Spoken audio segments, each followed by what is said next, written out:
nos ha dado. Yo le he llamado Jesús el carpintero.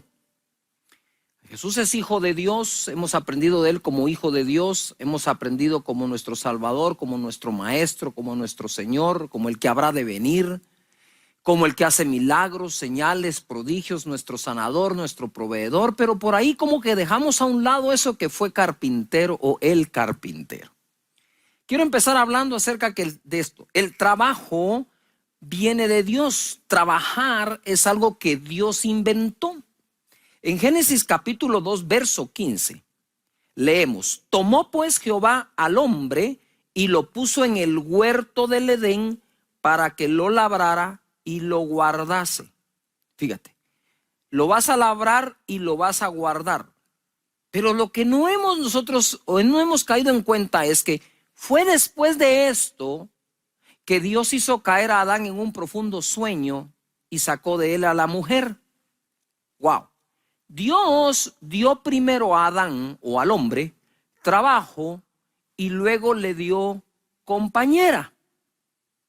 Hoy en día la gente anda buscando primero compañera y después trabajo. Eso está de cabeza. Primero aprendamos a trabajar para entonces escoger pareja, vocación, profesión, a qué nos inclinamos, para qué somos buenos, para qué nos capacitamos.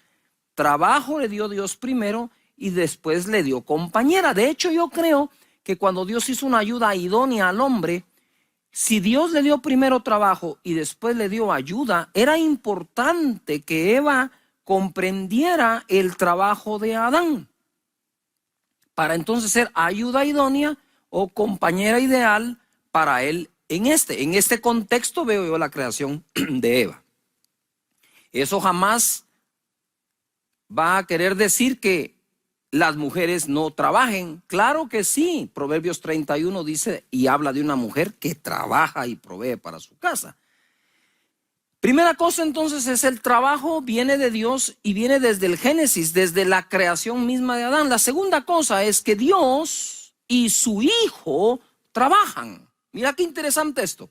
Juan capítulo 5 verso 17 nos enseña: y Jesús le respondió: mi Padre hasta ahora trabaja y yo trabajo. Wow, papá e hijo trabajando. Nosotros tenemos a nuestros hijos y hay un tiempo para, como decimos, para criarlo. Tenemos un tiempo para educarlos, para enseñarle a decir papá, mamá, para empezarle a enseñarle a caminar, a ir al colegio, aprenden, llegan a la edad de trabajo, perfecto, y ahora papá e hijo trabajan. Llega el momento en que así sucede. El ejemplo del trabajo se debe dar en casa y lo deben dar los padres. Dice, mi padre y yo. Mi padre hasta ahora trabaja y yo trabajo. Si Dios trabaja, ¿por qué no habré de trabajar yo? Si el Hijo de Dios trabaja, ¿por qué no voy a trabajar yo? Jesús trabajó para su Padre. Miren esto qué interesante. Lucas 2:49. Entonces Él les dijo: ¿por qué me buscáis? ¿No sabías que en los negocios de mi Padre me es necesario estar? ¡Qué visión! Desde niño Jesús sabía que se debía trabajar. Es importante entonces que nosotros en casa aprendemos a delegar tareas también en donde trabajen en algo, pero que aprendan el arte de trabajar, porque les voy a decir algo, mira, el trabajo es lo común entre todos nosotros los seres humanos. Si estás soltero, vas a necesitar trabajar porque necesitas una economía para tu casa, para desarrollarte, o te vas a pagar tus estudios, o querés salir a estudiar al extranjero, qué sé yo. La segunda es, si te casas, no digamos, vas a necesitar trabajo. Si te divorcias, vas a necesitar trabajo. Si quedas viudo o viuda, vas a necesitar trabajo. A donde vamos, dice la Escritura, no hay trabajo, pero aquí sí hay trabajo. Y es importante, importantísimo entonces. Si vamos a pasar una vida trabajando, aprender a hacerlo. No estoy diciendo, ojo, que aprendas la carrera de medicina o de leyes o abogado o qué sé yo, sino que habiendo aprendido algo, aprender a trabajar en eso, ¿verdad? con principios, con valores, con esfuerzo. Es conveniente, es necesario aprender a trabajar para Dios.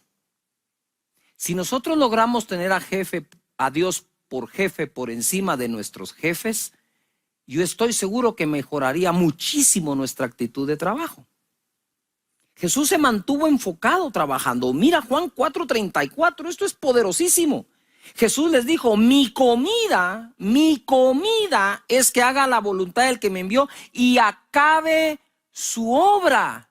Ahora vemos aquí a un Jesús que no solo dice que trabaja igual que el Padre, que trabaja en su obra, que le conviene o es necesario en los negocios de su Padre estar, sino dice que acabe su obra. Ay, Dios mío, cuánto trabajar. No hay modo que acabe lo que uno le mandó a hacer.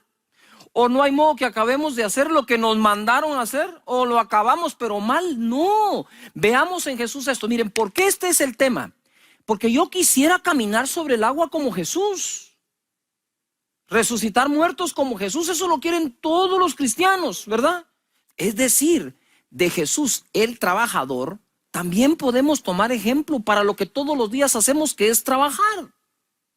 Y hacerlo al estilo de Él. Estaba enfocado.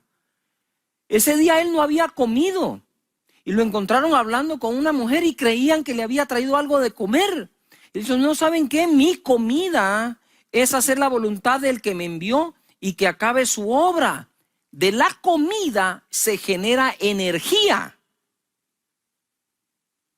Y miren cómo el trabajo, que algunos lo consideran solo como lo que los cansa, realmente el trabajo puede generar energía. Dice Proverbios 24:10, yo le puse, no a la flojera. Si fueres flojo en el día de trabajo, tu fuerza será reducida. Lo que acaba con las fuerzas es la flojera. Pero si somos flojos en el día del trabajo, las fuerzas se nos van a ir, dice la Escritura. Entonces Jesús estaba trabajando para su Padre.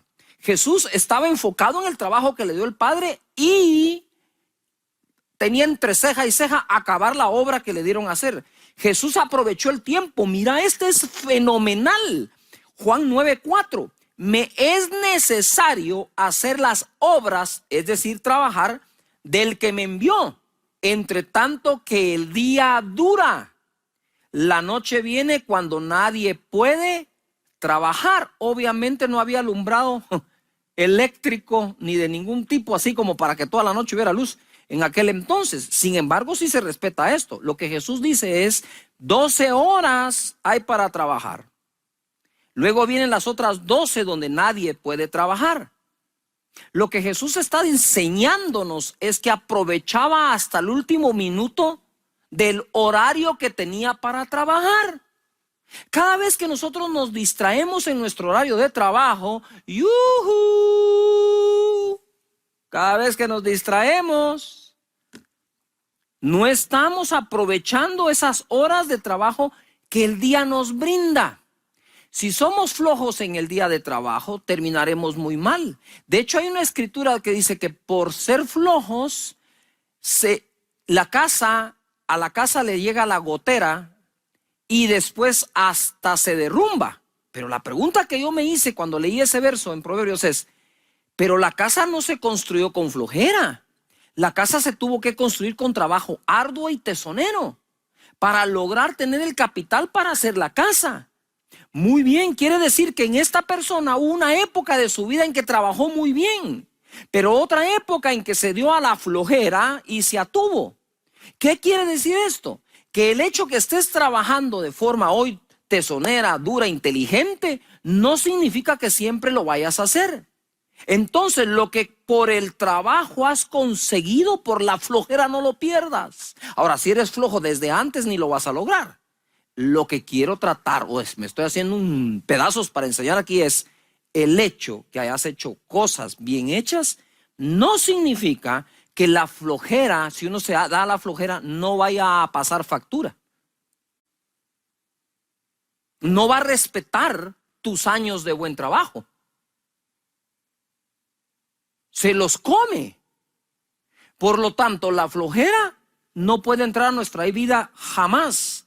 El descanso sí. Porque sin descanso no hay fuerzas renovadas. Jesús entonces aprovecha todo el tiempo. Y me voy a ir acá porque esto se pone mejor conforme avanzamos. Mateo 13:54. Y venido a su tierra les enseñaba en la sinagoga de ellos, de tal manera que se maravillaban y decían: ¿de dónde tiene esta sabiduría y estos milagros? ¿No es este el hijo del carpintero? Paréntesis. Nosotros somos hijos de la carne. O sea, a ti te engendró tu papá en tu mamá y te dio a luz. Eres carne, ¿sí? Y tu papá tiene nombre y apellido.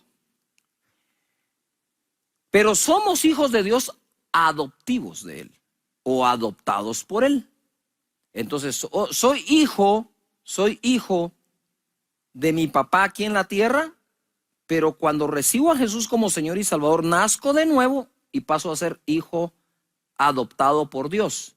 Y ese espíritu de adopción nos hace clamar Abba Padre. Entonces tenemos dos padres. En el caso de Jesús, Él es hijo de Dios porque fue engendrado por el Espíritu en María. Y nace como hijo de Dios, pero es adoptado por José como hijo de la carne. Por eso Jesús a veces decía, porque el Hijo del Hombre, ¿verdad? A eso se refiere, porque Él no fue engendrado por un hombre, pero respetó a José siempre como su papá en la tierra. Pongan atención a esto porque es profundo, sencillo, a la vez profundo y bello. Aquí dice la gente, ¿no es este el hijo del carpintero? ¿No se llama su madre María y sus hermanos Jacobo, José, Simón y Judas? ¿No están todas sus hermanas con nosotros? ¿De dónde pues tiene todas estas cosas? Es decir, ellos decían, pero, ojo, ¿pero qué tiene que ver que por ser hijo de carpintero no puede tener sabiduría? ¿Ah? A no ser tal vez, ahora voy a especular, a no ser tal vez que ellos creían que un carpintero no era sabio, pero el hijo pudo haber estudiado otra cosa y serlo. La respuesta la encontramos en Marcos capítulo 6:2. Y llegado el día de reposo comenzó a enseñarles en la sinagoga, y muchos oyéndole se admiraban y decían, ¿de dónde tiene estas cosas? ¿Y qué sabiduría es esta que le es dada? Y estos milagros que por sus manos son hechos. ¿No es este el carpintero? Ojo, en la escritura que leí anteriormente, Mateo 13 dice, ¿no es este el hijo del carpintero? Pero en Marcos dicen, ¿no es este el carpintero? ¡Wow! Ahora viene y se pone buenísimo. Agárrese la silla. O donde quiera que estés. Mira, primero, Jesús dijo, en los negocios de mi Padre es necesario estar, su Padre celestial. Pero también estuvo en los negocios de su Padre terrenal, o quien lo adoptó, porque en el registro no pudieron inscribirlo como nombre del Padre, Jehová. No pudieron. Tuvieron que poner José. ¿Me estoy explicando? O sea, en papeles, en esta tierra, era hijo de José. Fue engendrado por Dios, eso lo sabemos muy bien. Lo que quiero explicar, porque fue lo que más me impactó a mí, es ver cómo Jesús trabaja para su Padre Celestial, pero no por eso dejó de trabajar para José, quien lo adoptó como hijo. Porque hijo de carpintero, carpintero. ¡Wow! Él aprendió carpintería por medio de José. José fue su maestro, el que le enseñó esa arte de la carpintería, que en el original no es solo carpintero, es constructor. Y por eso Jesús sacaba unas parábolas, y creo que dice tectón, es constructor. ¿Por qué digo esto? Porque Jesús en sus parábolas nunca puso una parábola de carpintero, pero sí una parábola del hombre que construyó su casa sobre la roca, y sí habló de la piedra principal del ángulo que desecharon los constructores. No usó un ejemplo de carpintero, sin embargo sí usó ejemplo de constructor. Total, en esa constructora de Jesús se hacía carpintería. Y ojo acá, Él fue inspirado en la carpintería, no por Dios su Padre Celestial. Él fue inspirado en la carpintería por José el terrenal. ¡Ah, qué belleza! ¿No creen que es lindo? Que Jesús no dejó de honrar a José poniendo por excusa que solamente iba a honrar a Dios, su Padre. Y así, por eso digo que el trabajo se aprende en casa. Tal vez eres médico y tu hijo no va a ser médico, pero va a aprender cómo tú practicas la medicina para él practicar quizás la arquitectura. Con los mismos principios, valores, esfuerzo, desvelos. A veces no nos da tiempo de comer, sin el a veces, a menudo, ¿verdad? Porque es trabajo inteligente, pero también fuerte. El trabajar es un regalo. Es una ocupación que viene de Dios, Eclesiastés 3:9. ¿Qué provecho tiene el que trabaja de aquello en que se afana? Yo he visto el trabajo que Dios ha dado a los hijos de los hombres para que se ocupen en él. Trabajar, ¿sí? Es una ocupación. Debemos estar ocupados en nuestro trabajo. Y entre más nos ocupamos en él, mejores habilidades desarrollamos, mejor aprendemos. Estudia más de tu trabajo del que te enseñaron en la universidad o colegio. Busca libros, métete en ellos, escribe uno, con tal de desarrollar. ¿Por qué? Porque allá afuera en el mercado hay muchísima gente que sabe hacer tu trabajo también, y podría ser que por ahí haya uno que exista uno que lo haga mejor y por menos. Yuhu, ahí es donde cabe el yuhu. El trabajo puede traer cansancio. Primera Tesalonicenses 2:9, porque os acordáis, hermanos, de vuestro trabajo y fatiga, de nuestro trabajo y fatiga, como trabajando de noche y de día, dice Pablo, como trabajando de noche y de día para no ser gravosos a ninguno de vosotros, os predicamos el evangelio de Dios. Un gran predicador de L. Moody dijo: me canso en el trabajo, pero jamás del trabajo. Por supuesto que regresamos cansados a casa de trabajar, pero no del trabajo que tenemos. Tenemos actitud para hacerlo. Pero no solo hay que enseñar trabajo inteligente, duro, tesonero, sino también la actitud para trabajar. Eclesiastés capítulo 3:22. Así que he visto que no hay cosa mejor para el hombre que alegrarse en su trabajo, porque esta es su parte, porque ¿quién lo llevará para que vea lo que ha de ser después de él? Nadie. Hay que estar alegre en el trabajo para hacer un buen trabajo, y no al revés, porque hago un buen trabajo estoy alegre. Si primero estoy alegre, lo más probable es que haga un buen trabajo. Nos dignifica, Salmo 128:1. Bienaventurado todo aquel que teme a Jehová, que anda en sus caminos. Verso 2, agárrese. Cuando comieres el trabajo de tus manos, bienaventurado serás y te irá bien. ¿Por qué trabajar honestamente? ¿Por qué trabajar inteligente y duramente? ¿Por qué ser honesto y honrado para trabajar?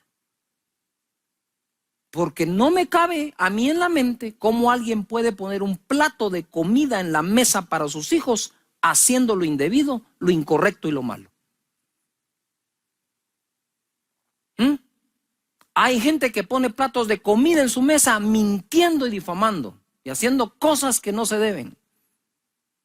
Si vamos a dar de comer a nuestros hijos, que la fuente que trae esa bendición venga de Dios, sea honesta y sea correcta para la gloria y la honra de nuestro Señor.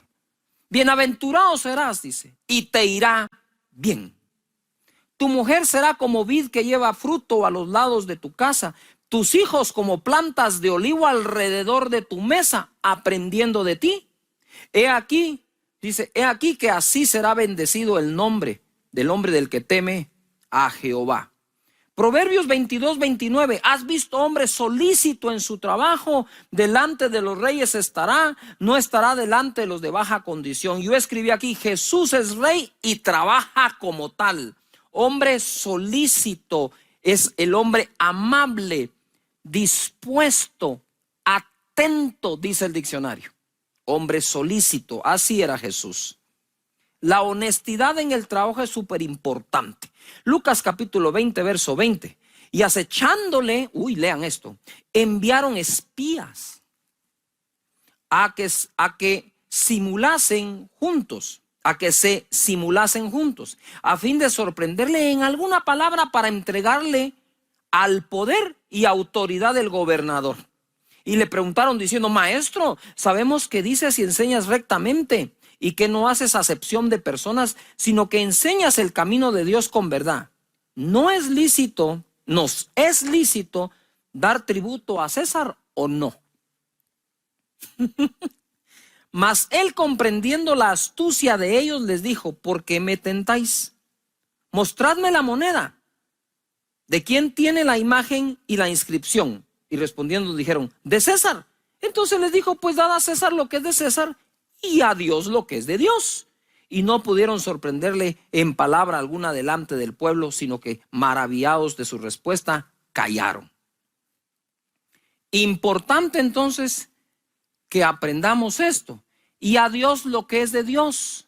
De hecho, unos le argumentaron a Pedro, tu maestro no paga los impuestos. Y cuando entró le dice Jesús, ¿sabes qué, Pedro? Vete de pesca, el primer pez que saques tendrá una moneda. Y le dijo, paga tus impuestos y los míos. Ve y hazlo, le dice. Impresionante lo que Jesús hizo allí.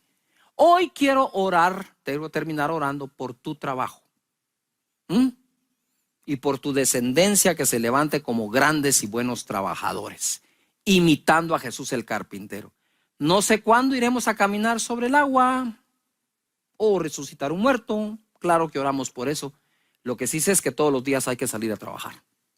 Y Jesús como carpintero nos demostró que se puede hacer bien hecho. Padre, en el nombre de Jesús, en este momento quiero orar por todo trabajo, por toda empresa, por todo negocio, para que tú pongas tu mano allí y los bendigas, con un trabajo en que se alegren, en que sean honestos para llevar el pan a su mesa, que sean correctos, Señor, contigo y con el César, como dices tú. En el nombre de Jesús, bendícelos en todo, que no falte trabajo ni empleo a ninguno de tus hijos, antes bien prospéralos, bendíceles y abre las ventanas de los cielos sobre ellos, y que la bendición tuya se derrame hasta que sobreabunde. En el nombre, todo eso a los pies de Jesús, pero esa es la frase con la que me duermo. Mañana será otro día. Bástale a cada día su propio mal, ¿verdad? Y como digo yo siempre, ya cuando llega ese momento, digo yo, y este muñeco se mete en su estuche para amanecer con nueva misericordia al día siguiente. ¿Qué tal si le damos un vistazo al futuro? Les he leído este salmo varias veces. Quiero que me aguanten, por favor, porque es bueno repasarlo y es solo para poderme introducir a lo que viene. El Salmo 23 es un salmo progresivo.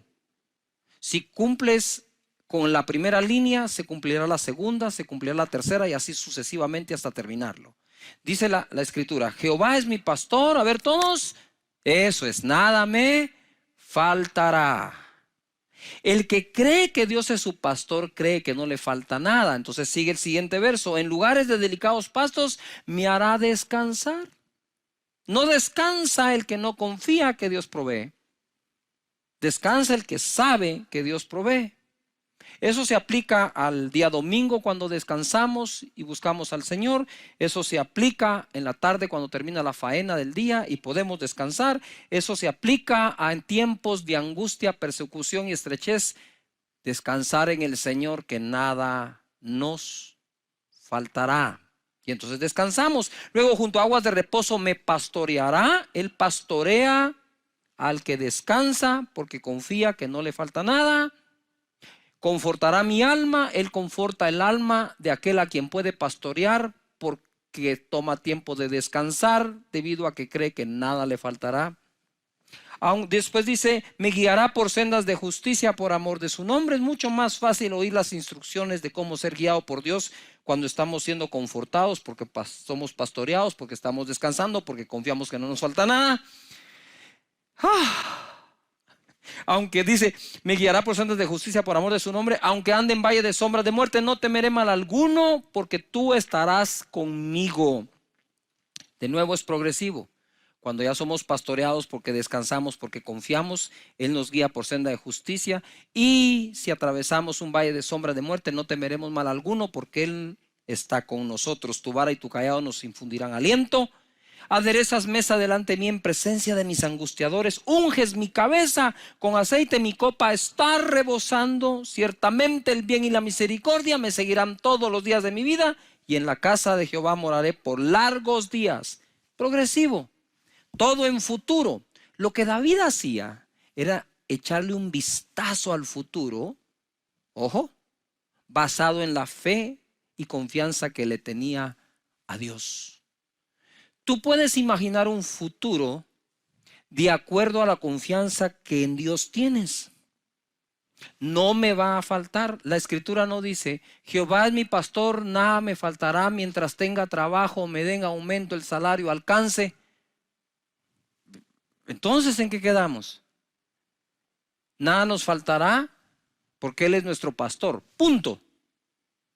Y luego va progresando el Salmo y le echa un vistazo. Dice, e incluso considera, mira, David era un hombre de tanta fe, está entre los héroes de la fe en Hebreos 11. Sin embargo, él está considerando un futuro aún peligroso. Y se está anticipando a ese futuro con un buen vistazo diciendo, aún si yo ando, pueda caminar en un valle de muerte, no temeré mal alguno, porque tu vara y tu cayado me infundirán, ¿qué? Aliento.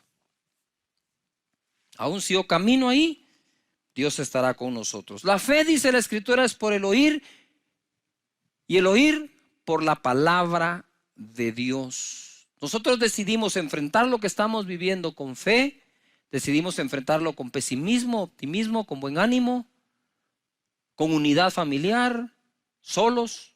Esas son decisiones que nosotros vamos tomando. Pero definitivamente el oído es vital. El oído es vital. Por aquí se contagia uno de miedo, temor, duda, angustia, ansiedad. Por aquí.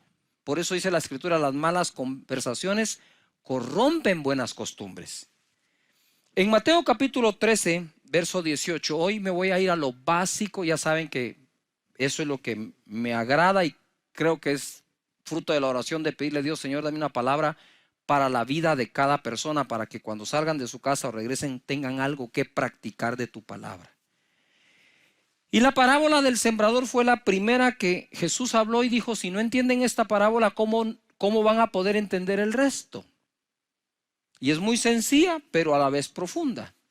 En el verso 18, Mateo 13 dice, oíd pues vosotros la parábola del sembrador. Cuando alguno oye la palabra del reino y no la entiende, viene el malo y arrebata lo que fue sembrado en su corazón. Este es el que fue sembrado junto al camino. Cuando hablamos de que la palabra fue sembrada junto al camino, dice la parábola, que vienen las aves del cielo y roban la semilla o la palabra. Y entonces él explica acá. Lo que ocurre, la interpretación de esto es que cuando alguien no le entiende, entonces viene el malo y la arrebata. Orando por todos ustedes y por su servidor, obviamente, aquí en esta escritura me encuentro que la palabra de no entender la escritura, ahí hay un truco escondido que el enemigo puede aprovechar. Tener la esencia de lo que se nos enseña es tener entendimiento de lo que estamos aprendiendo. Y el original dice, es poner dos combatientes hostiles juntos. Alguien va a ganar. Entonces está la capacidad de entender de acuerdo a lo que Dios quiere decir. Y cuando dice no entender o no la entendemos, no se refiere que no entendiste nada, sino que entendiste mal. Quiero de nuevo, entendiste mal. Mal, el maligno. Él sembró otro entendimiento. Y es así como se roba la palabra o el entendimiento de lo que venía de parte de Dios para tu vida.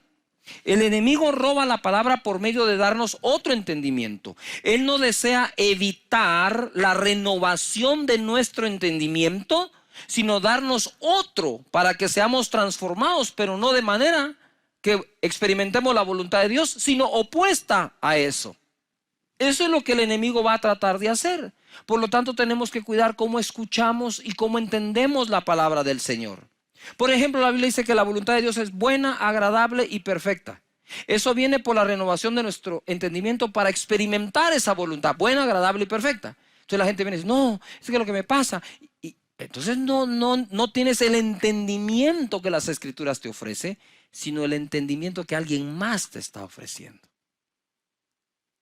Dios es bueno, Dios tiene misericordia todos los días de nuestra vida. Entonces en la parábola lo que tenemos que evitar primero es que entendamos de una forma equivocada lo que el Señor nos quiere decir y bendecir. Persecución por lo que crees. 20, verso 20.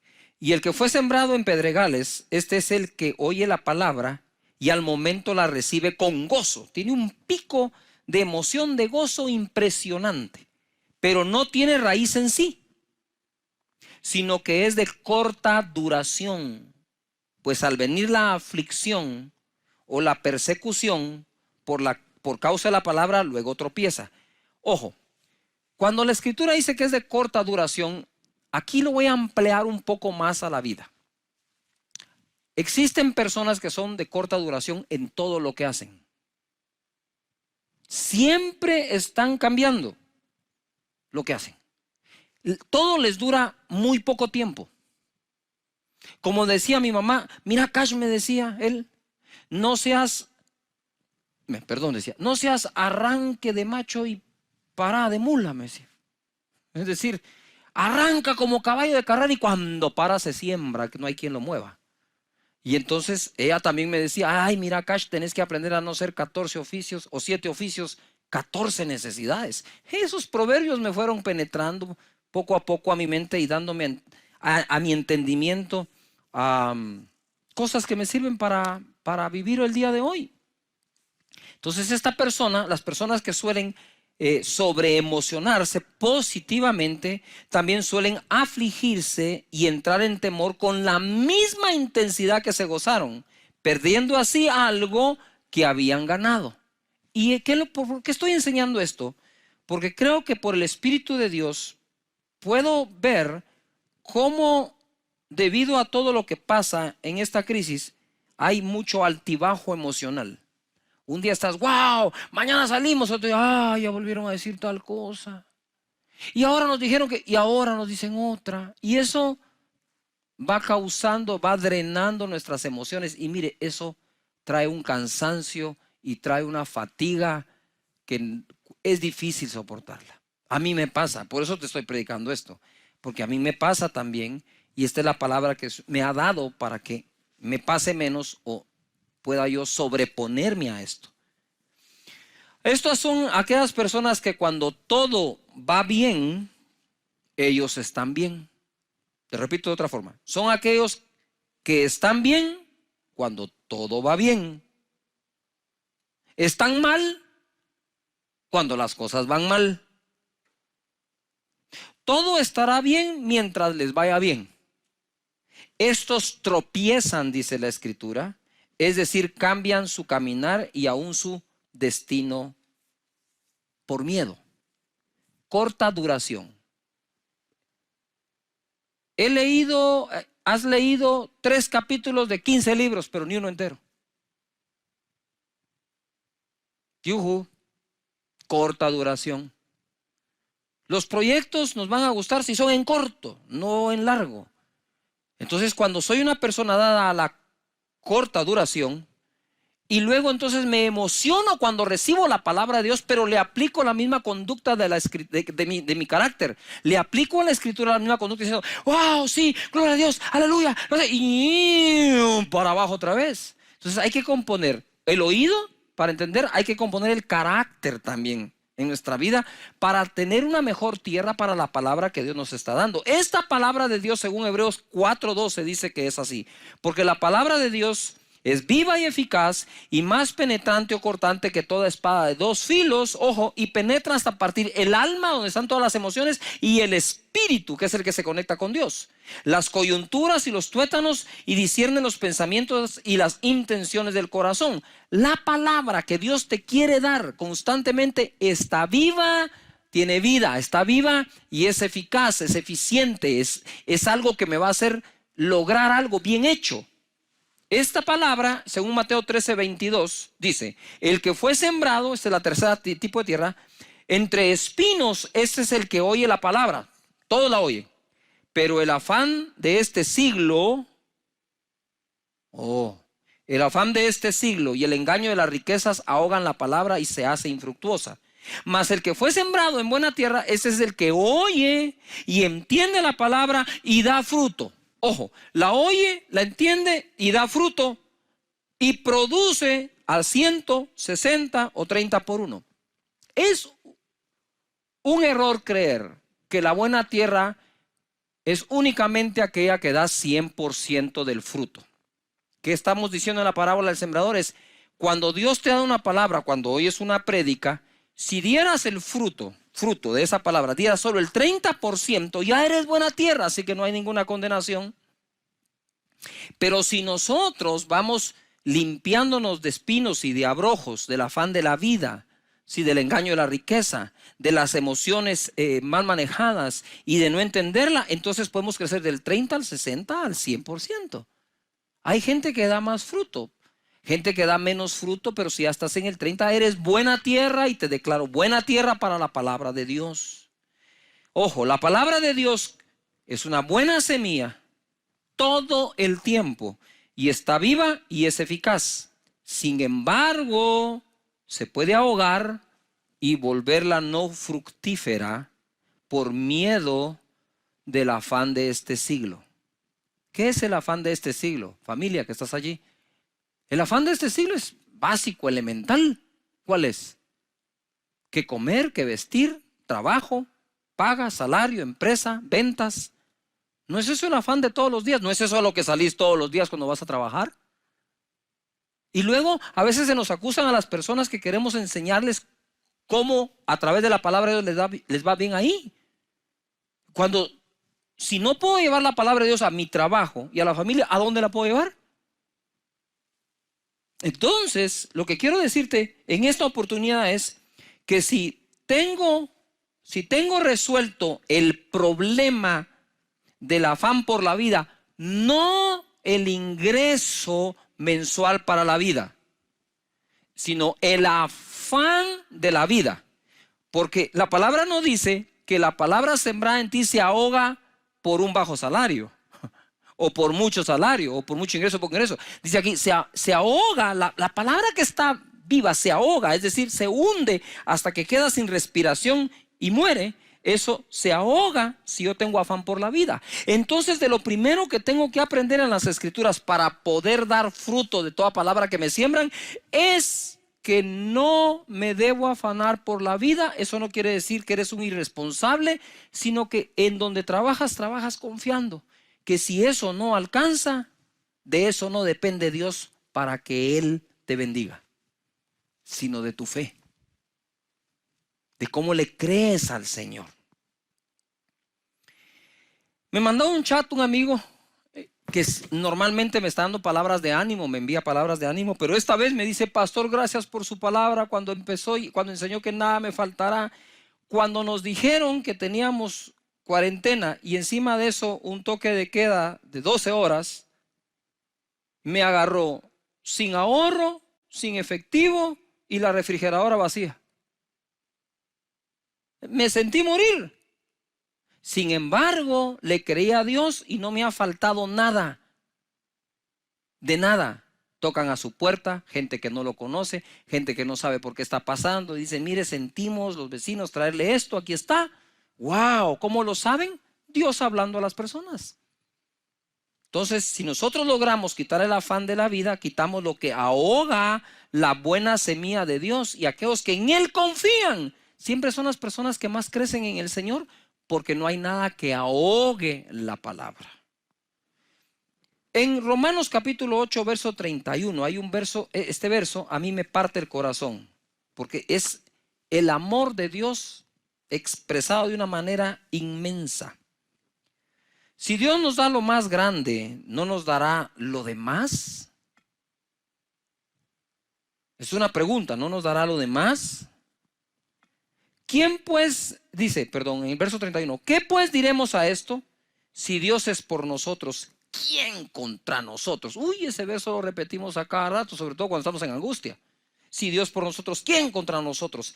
El que no escatimó ni a su propio Hijo, sino que lo entregó por todos nosotros, ¿cómo no nos dará también con él todas las cosas?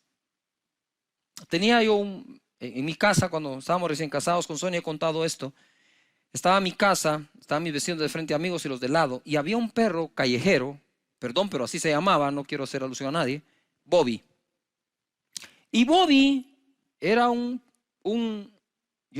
perro de fe, digo yo, porque cuando hacía frío, el perro escogía bajo qué motor de carro dormir, y siempre escogía el que recién acababa de llegar porque está calientito. Entonces Bobby dormía en la casa de nosotros, en la de frente, en el lado. Pero Bobby, a diferencia de otras mascotas que comen una vez al día, Bobby comía 3 veces al día porque lo alimentábamos nosotros, los vecinos de enfrente y los de lado. Lo más divertido es que cuando llegaba el tiempo de la vacunación, si no nos comunicábamos entre los 3, lo vacunábamos nosotros, los de enfrente y los de lado. ¿No tenía casa o tenía 3? No trabajaba. Y un día yo voy saliendo a la calle cargado, afanado, para ir a conseguir el sustento del día, del mes. Y Bobby está parado frente a mi casa. Yo me hacía para acá, el perro se hacía para allá, como que el perro no me quería dejar salir. Y decía, pero Bobby, hacete un lado. Y hasta que oí la voz de Dios, me dijo, si le doy de comer a Bobby, ¿no te voy a dar de comer a ti? Yo empecé a llorar. Dije, Señor, perdóname por esta falta de confianza. Si cuido a Bobby y aún para que lo vacunen, ¿no te tendré sano y saludable a ti? Y eso es lo que Dios te dice hoy. Nosotros podemos. Quiero leer texto en Hebreos capítulo 11 en adelante. Y le titulé yo aquí, si ellos pudieron, podremos nosotros. Dice el verso 1. Es pues la fe, la certeza de lo que se espera, la convicción de lo que no se ve. Porque por ella alcanzaron buen testimonio los antiguos. Por la fe entendemos haber sido constituido el universo por la palabra de Dios, de modo que lo que se ve fue hecho de lo que no se veía. Y ahora les voy a dar un listado. Y ustedes lo revisan en casa, lo estudian con toda su familia, esto va a estar muy bonito. Verso 4, por la fe Abel ofreció a Dios más excelente sacrificio que Caín. Paréntesis. Ustedes saben que la primera obra de fe que registra la Biblia entera fue la ofrenda de Abel. Y por eso él alcanzó mejor testimonio que su propio Caín, que lo llegó a matar de envidia. 5. Por la fe Enoc fue traspuesto para no ver muerte. 7. Por la fe Noé, cuando fue advertido por Dios acerca de cosas que aún no se veían, etc. Entonces por la fe Abel, por la fe Enoc, por la fe Noé. Verso 8. Por la fe Abraham, siendo llamado, obedeció para salir del lugar que había de recibir como herencia y salió sin saber a dónde iba. Por la fe habitó como extranjero en la tierra prometida, como en tierra ajena, morando en tiendas con Isaac y Jacob, coherederos de la misma promesa. Por la fe, verso 11, Sara concibió siendo estéril. Verso 20, por la fe bendijo Isaac a Jacob y a Esaú respecto a cosas venideras. Verso 21, por la fe Jacob. Verso 22, por la fe José. Verso 23, por la fe Moisés. Verso 30, por la fe cayeron los muros de Jericó después de rodearlos 7 días. Por la fe Rahab. Verso 32, ¿y qué más digo? Porque el tiempo me faltaría contando de, por la fe Gedeón, por la fe Barak, por la fe Sansón, por la fe Jefté, por la fe David, así por la fe Samuel y por la fe todos los profetas. ¿Quiere que le presente otra fórmula? No funciona otra fórmula. La fórmula que funciona es por la fe. Y por la fe, Esteban. Y por la fe, Raúl. Y por la fe, Andrea. Y por la fe, María. Y por la fe, tú. Por la fe, tú. Dice la escritura en el verso 33, mire lo que lograron por la fe. Todos. O sea, más, como dicen en mi tierra, más claro no canta un gallo, pues. Ya está claro cómo es. Verso 33. Que por fe, ¿por qué? Por fe, así es, por fe. Certeza de lo que se espera, convicción de lo que no se ve. Y estamos en medio de una situación mundial en donde tenemos que caminar por fe, no haciendo caso a lo que vemos, sino a aquello que Dios ha prometido. Por la fe conquistaron reinos, hicieron justicia, alcanzaron promesas, taparon boca de leones, apagaron fuegos impetuosos, evitaron filo de espada, sacaron fuerza de debilidad, se hicieron fuertes en batallas, pusieron en fuga a ejércitos extranjeros. Las mujeres recibieron sus muertos mediante resurrección, mas otros fueron atormentados, no aceptando el rescate, a fin de obtener mejor resurrección. 36. Otros experimentaron vituperios y azotes, y a más de esto, prisiones y cárceles. Fueron apedreados, aserrados, puestos a prueba, muertos a filo de espada. Anduvieron de acá para allá, cubiertos de pieles de ovejas y de cabras, pobres, angustiados, maltratados. 38, de los cuales el mundo no era digno. Y cuando tú ves la cantidad de personas que están acá, ninguno de ellos fue perfecto. No fue precisamente como decimos el santo de nuestra devoción, pero fueron agradables delante de Dios y alcanzaron buen testimonio porque a Dios le creyeron. Verso 39. Y todos estos, aunque alcanzaron buen testimonio y el mundo no era digno de ellos, mediante la fe no recibieron en aquel entonces lo prometido para que una cosa se cumpla, proveyendo Dios alguna cosa mejor para nosotros, para que no fuesen ellos perfeccionados aparte de nosotros. Por la fe, por la fe, por la fe. Y ahora quiero terminar en este momento con algo que me impresionó. Si Dios pregunta, debemos responderle. Y en Mateo capítulo 6, verso 28, dice: ¿por qué os afanáis? ¿Por qué os afanáis? ¿Acaso tú no vales más que las aves y eres mejor que un lirio? ¿Por qué os afanáis? Y en este momento, cuando yo estaba leyendo esto, en mi casa, preparándolo, empecé a llorar. Porque la pregunta se la hace a todos y me la ha hecho a mí. ¿Por qué te afanas? Porque me hace falta, porque hay un terror afuera, porque hay una peste, porque hay una pandemia, porque hay una enfermedad, porque hay un virus. Y cuando yo leo esto, la primera sensación que tuve fue no contestarle a Dios, o no tengo respuesta. Y el Espíritu Santo me dijo: quiero oír sus respuestas. Cuando te digo ¿por qué te afanas?, te lo estoy preguntando. Quiero saber qué es lo que te provoca. Yo pienso que es un buen momento para decirle a Dios: Señor, soy sincero contigo, estoy afanado, tengo miedo, tengo temor, tengo incertidumbre, estoy lleno de ansiedad. Dios no quiere esas personas que presumen no tenerlo. Él quiere gente sincera que le diga: sí, estoy muy afectado, Señor, por lo que está pasando. Estoy hasta confundido. Está bien, háblalo, decilo. Es tu Padre. Él no regaña, Él enseña. Él no te va a regañar: no deberías de estar afanado, no miras que cómo soy de bueno. No, pero lo puse así en letra grande. ¿Por qué os afanáis? Más adelante dice: no se afanen diciendo. No se afanen por el día de mañana. Bástale a cada día su propio mal. Y por eso empecé diciendo en esta predicación: mañana será otro día.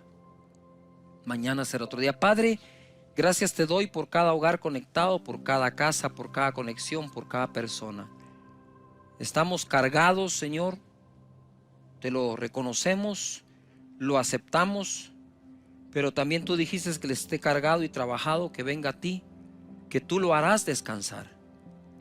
Señor, la unción que estoy sintiendo aquí fuertísima sobre mis hombros y espalda, que pudra todo yugo en este momento. Si tú estás en casa, extiende tu mano al dispositivo, a la televisión, donde quiera que estés, extiende tu mano. Hay una unción fluyendo en este momento hacia ti que va a podrir todo yugo, toda preocupación, todo afán, toda angustia, toda incertidumbre. En el nombre poderoso de Jesús ordeno que todo eso se largue ahora mismo de la vida de las personas que están conectadas acá. En el nombre de Jesús. Y que cada uno lleve este mensaje a otra persona que lo nota preocupado. En Cristo Jesús sean libres de esto. Y tú que quieres recibir a Jesús en tu corazón, repite conmigo en voz alta en tu casa, ahí con todos: Señor Jesús, yo te doy gracias por haber muerto por mí, por perdonar mis pecados, por lavarme con tu sangre.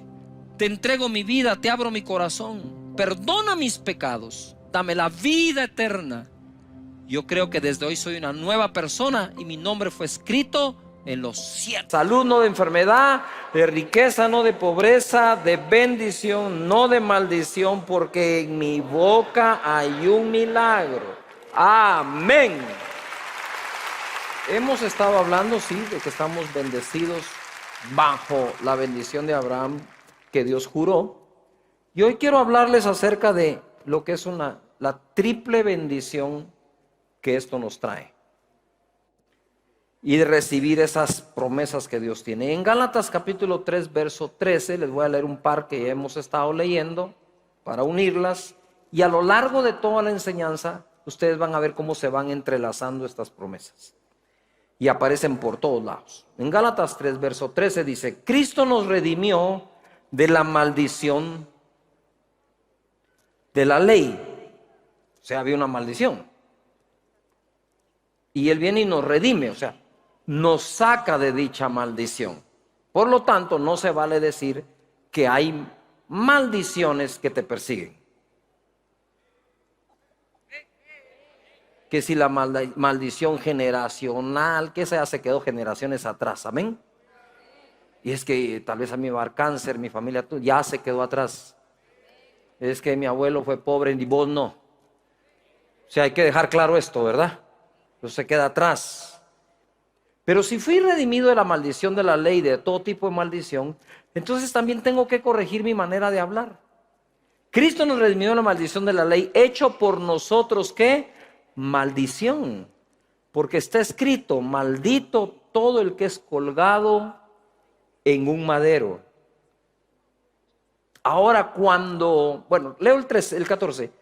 Para que, todo esto que pasó en el 13 es para que en Cristo Jesús, ya no maldiciones, sino la bendición de Abraham alcanzase a los gentiles, a fin de que por la fe recibiésemos, ¿qué? El Espíritu Santo. Ahora notemos esto: nos redimen de la maldición, pero ¿y si no nos bendicen, en qué quedamos? O sea, no es lo mismo creer que ya no tienes maldición que creer que ahora tenés bendición. Pon atención, bendición no es la ausencia de la maldición. Yuhu. Bendición es ser bendecido. No es ya no tengo maldición, pero tampoco tengo bendición. Entonces, ¿para dónde vamos? Para ningún lado, estamos en neutro. No, Dios nos quitó una maldición para llenarnos de su, ¿qué? Bendición. En Cristo Jesús. Ahora, el traslado de una cosa a la otra le costó a Jesús ser hecho maldición, porque, ojo, maldito todo el que es colgado en un madero o en la cruz. Pregunto, si nos vamos 2000 años atrás y pico, sin conocer ningún versículo, no sabemos ni qué es la Biblia, y nos trasladamos como personas que están contemplando aquella crucifixión en el monte Gólgota, lo que nosotros vamos a ver son 3 cruces.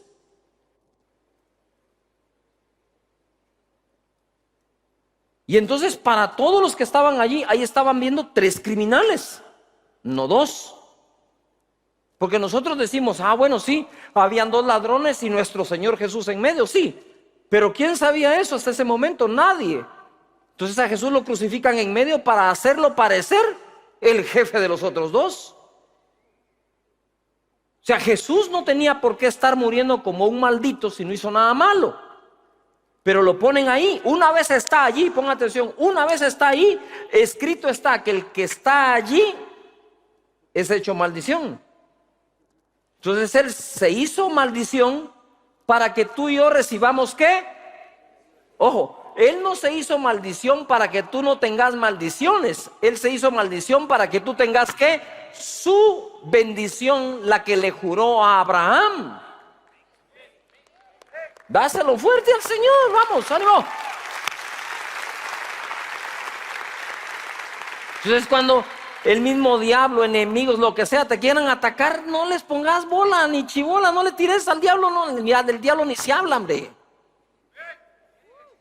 Porque sos bendecido. Y cuando Él viene con sus mentiras a tus oídos, reprendelo y si te largas de aquí.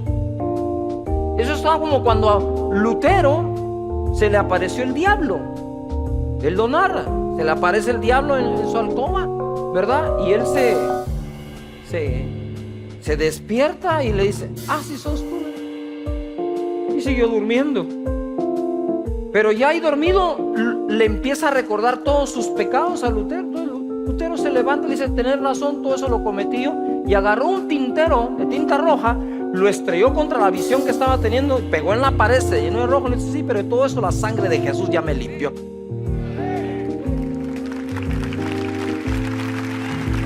Y como dijo un amigo mío, cuando el diablo te recuerde tu pasado, vos recordarle a él su futuro. Decirle: sí, ese era mi pasado, pero tu futuro es que vas a terminar en el abismo, tú y todos tus demonios.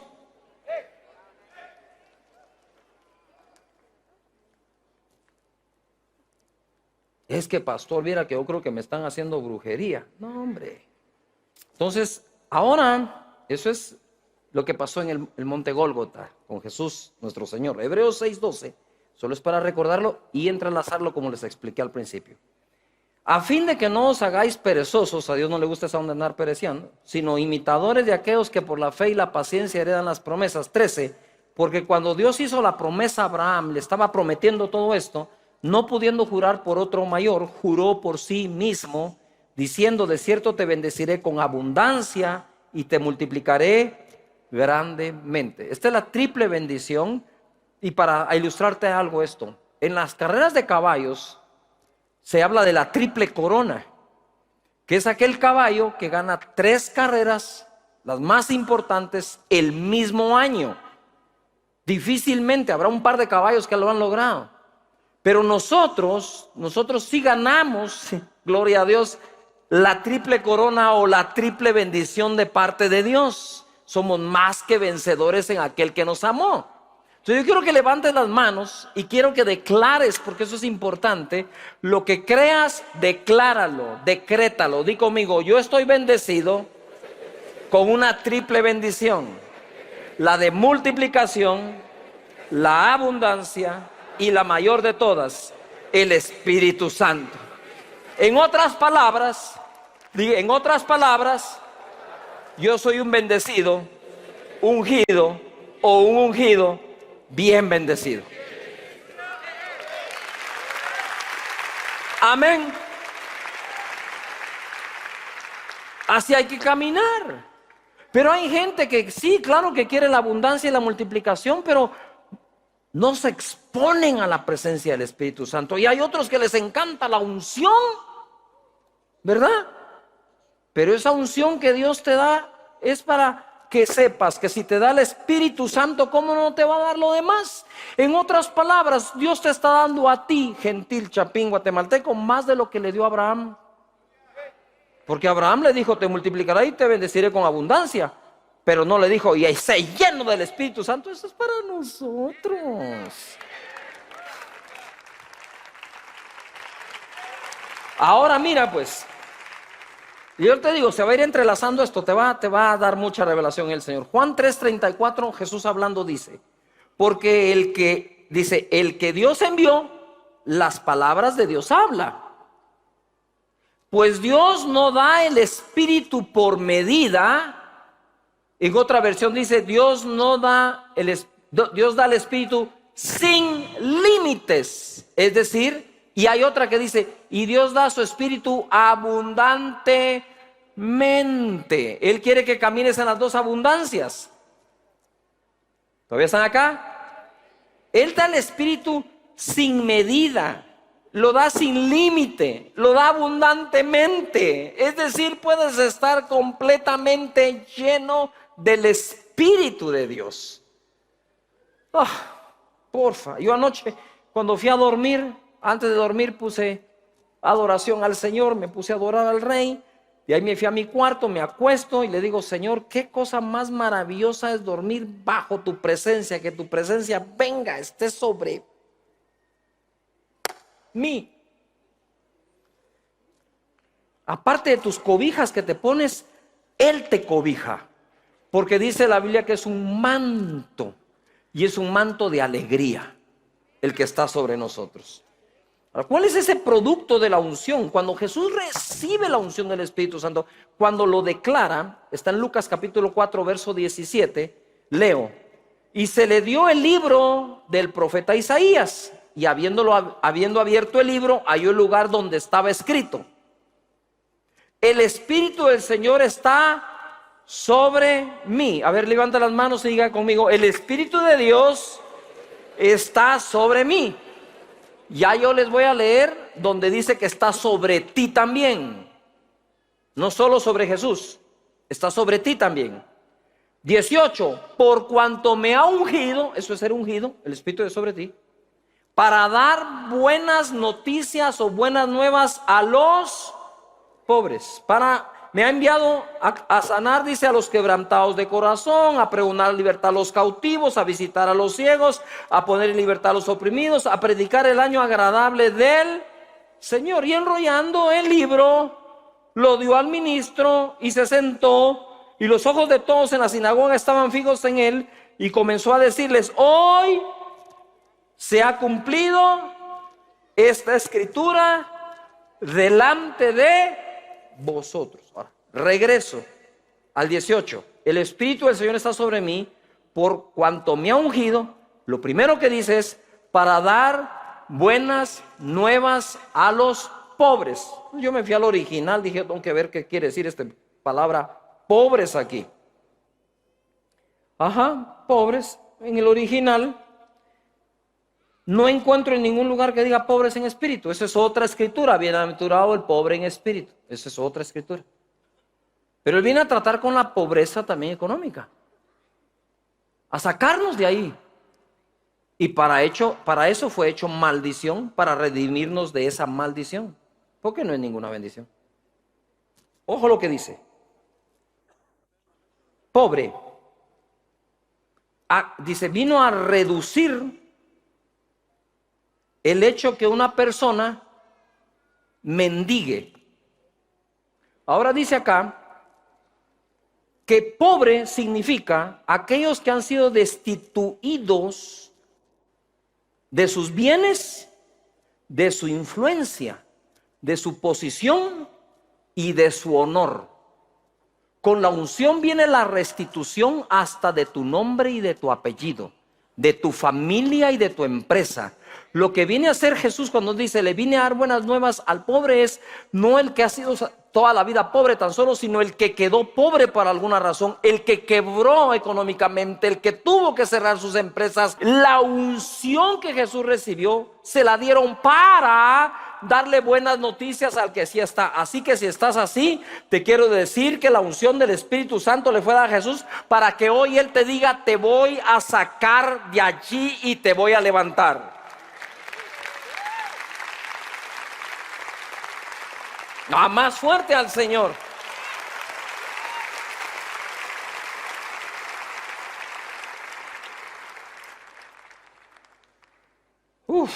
Señor, ¿qué más quieres? ¿Ves cómo se entrelaza entonces la promesa de darnos su Espíritu?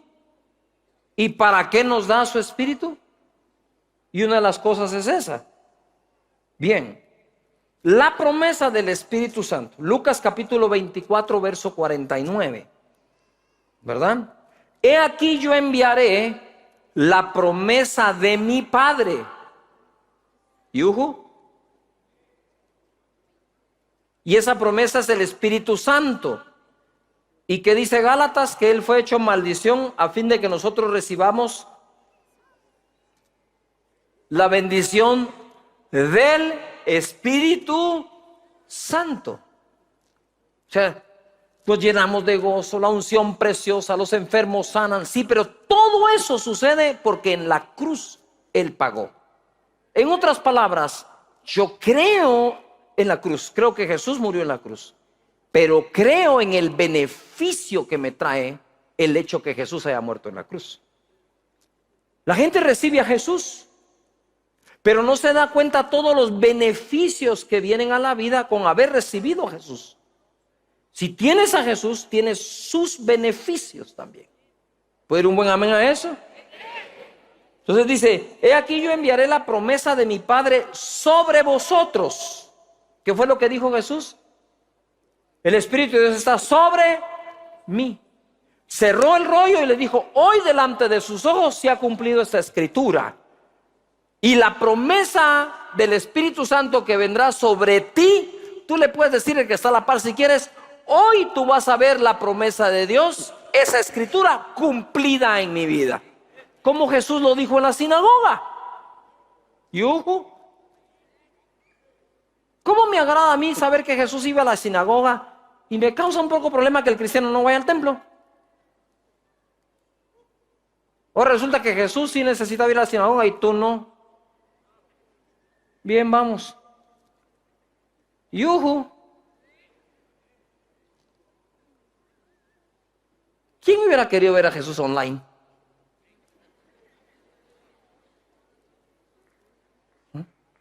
Imagínate, el leproso.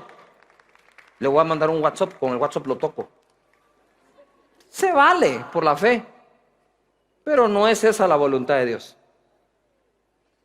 Eso lo estás tomando como una voluntad alterna, pero no la principal voluntad de Dios.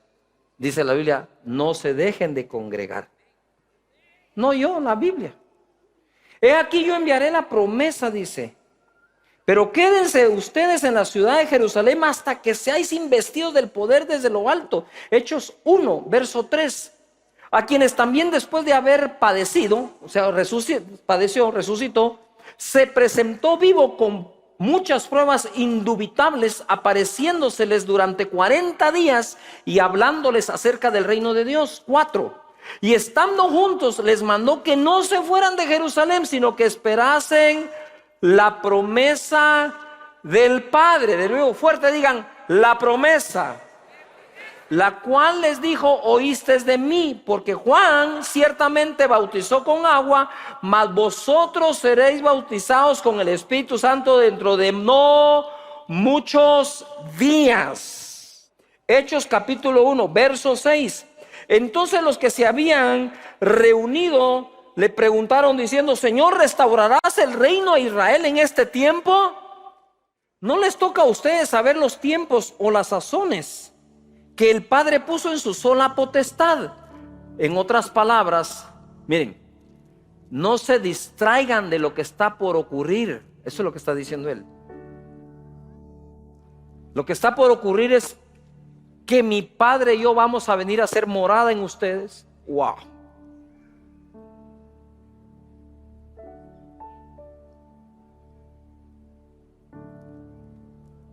No se distraigan porque lo que está por ocurrir es que la promesa les va a ser enviada. Ya lo de las sazones de los tiempos lo resolvemos en otra oportunidad. Eso es lo que está tratando de Jesús, de decirles, miren, lo que solo está en la potestad del Padre no les compete a ustedes saberlo ahora. Lo que les compete ahora es recibir la promesa de ese mismo Padre que ustedes quieren que les restaure el reino. Y le dice, pero recibiréis poder. ¿Qué vas a recibir? Oh, porfa. Y me seréis testigos en Jerusalén, en toda Judea, en Samaria y hasta lo último de la tierra. Ojo acá, di conmigo, yo seré testigo. Mira, Yo creo en la resurrección de Lázaro, yo creo en la sanidad de aquellos 10 leprosos, yo creo en la multiplicación de los panes y de los peces, yo creo en todo eso, pero no fui testigo de nada de eso. Pero Dios tan lindo, ¿sí?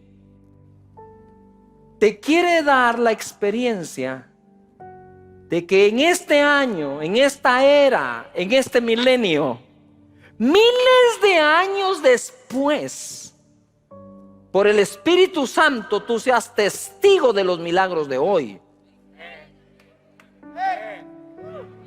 Mira, yo no soy testigo de cómo Dios le proveyó a la viuda de Sarepta a través de Elías. Yo soy creyente de eso. Yo no soy testigo de cuando a Raquel, que era estéril, concibió, pero sí soy testigo de muchas mujeres que han sido estériles y han concebido en este siglo, en este año, en este milenio, cuando hemos orado por ellas.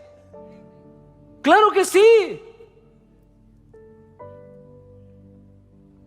No, yo no soy testigo de aquella mujer con flujo de sangre que tocó a Jesús, pero soy testigo de muchísima gente que ha sanado de cáncer terminal hoy. Entonces Dios lo que te dice es: hey, tú no te vas a quedar sin disfrutar lo que disfrutaron aquellos, tú también lo vas a ver ahora, y para eso envío mi Espíritu Santo.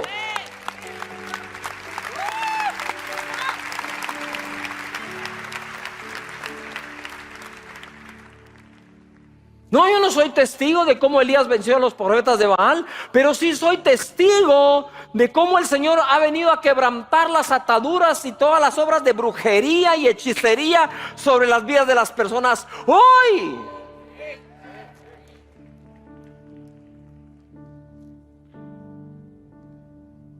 Oh. La promesa también era para los gentiles, porque Él le dice a sus discípulos, todos judíos, que el Espíritu vendrá sobre ellos. Pero un día vino sobre los gentiles en la casa de Cornelio cuando llegó el apóstol Pedro. Y él entra diciendo: ustedes saben que si un judío entra en una casa de un gentil se vuelve un lío. Mira cómo eran. Pero aquí quiero que te enfoques bien en lo que va a pasar. En el verso 44 de Hechos 10 dice: mientras aún hablaba Pedro estas palabras, el Espíritu Santo cayó sobre todos los que oían el discurso. Y los fieles de la circuncisión, es decir, los judíos que habían venido con Pedro, se quedaron atónitos, maravillados, perplejos de que también sobre los gentiles se derramase el don, el regalo o la promesa del Espíritu Santo. ¿Qué hicieron ellos para recibir el Espíritu Santo? Ni siquiera sabían que a eso iba Pedro. Es más, Pedro no iba a eso.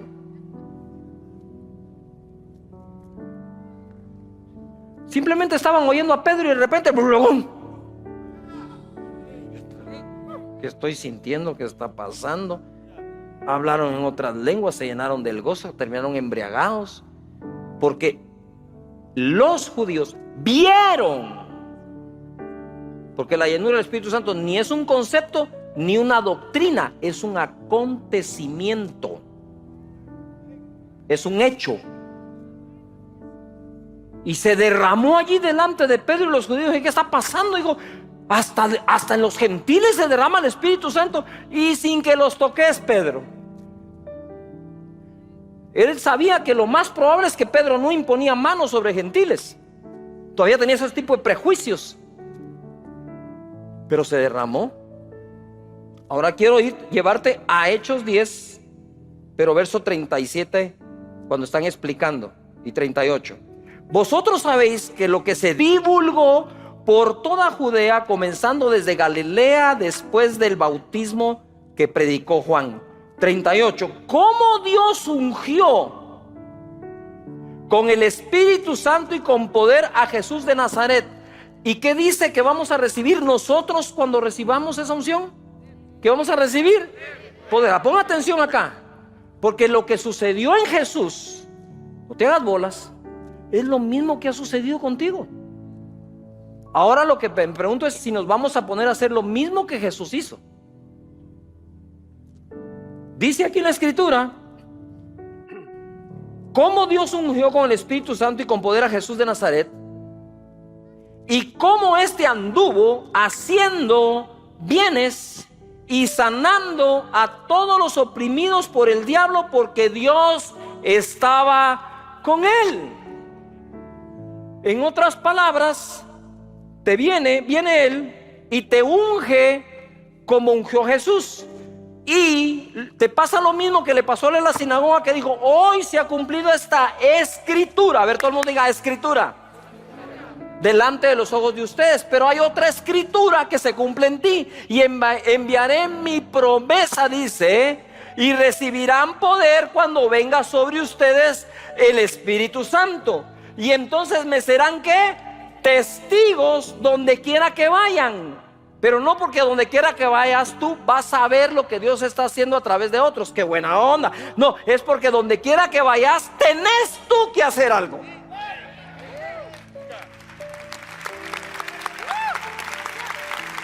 Ahora, ¿qué pasa? Él viene a sanar a los oprimidos del diablo. Si tú estuvieras concentrado en que Dios te dio la unción para sanar oprimidos del diablo, no estarías dándole tanta bola y pasándole tanta chibola a cosas que te traen opresión a ti. El que anda sanando oprimidos no tiene tiempo para recibir opresión. Lo repito. El que anda ocupado sanando oprimidos no tiene tiempo para ponerle chibola al diablo que lo quiere oprimir. Porque de ti está fluyendo la liberación del oprimido. Entre más oras por enfermos, menos miedo le tenés a una enfermedad. ¿No estarías pensando cuánta cosa te puede causar tristeza si sabes que lo que Dios te dio fue un manto de alegría y que la unción que te dio es el óleo de gozo sobre tu cabeza? Pensando en llevarle gozo a los demás, no tenés tiempo para ponerte triste. No está solo en recibir su unción, está en cumplir su oficio. Cumple el oficio. Atrévete a decirle a la gente. Si tú decís: ay, pero pastores, que mire, yo no ando muy bien. Pedro tampoco andaba muy bien. Ni Juan ni Jacob, esos tenían un carácter terrible, querían incendiar Samaria. Y tú que: ay, es que soy muy bravo, muy bravo. Aquellos querían incendiar gente. Decía: que baja fuego como Elías. Y chicharrón samaritano ahorita que a todos esos. Y Jesús le dice: ustedes no saben ni de qué espíritu son.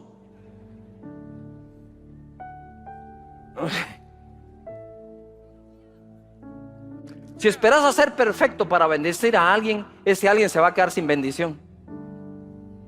Así todo chueco y defectuoso anda a bendecir gente. Ya, Dios te dio la unción, da, repartirla. Bendecía a la gente.